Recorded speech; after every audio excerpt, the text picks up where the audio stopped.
مرحبا يا أصدقاء، كيف الحال؟ اليوم يا أصدقاء سوف أريكم كيفية ترويض الحيوانات، وأتمنى عزيزي المشاهد أن تضغط على زر اللايك والاشتراك بالقناة. وهيا لنبدأ. اليوم يا أصدقاء سوف نروض الماعز، الخنزير، البقر والدجاج. سوف نبدأ بالدجاج. لترويض الدجاج يا أصدقاء فقط نضغط على الحبوب. رأيت يا أصدقاء؟ إنها تقترب إلينا. نضغط على فيد، نضغط على فيد. رأيتم يا أصدقاء؟ هكذا روضناها. لننتقل إلى البقر.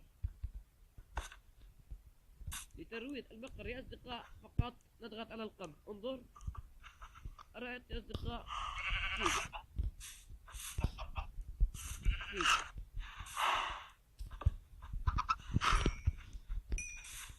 رأيتم يا أصدقاء؟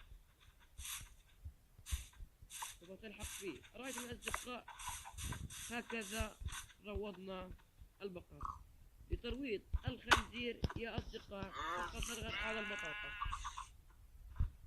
نضغط على فيد.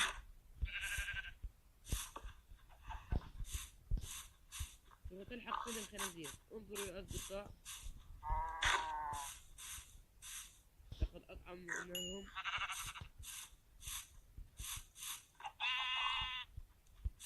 الآن سوف نروض الخروف أو الماعز. لترويض الماعز يا أصدقاء فقط نضغط على القمح.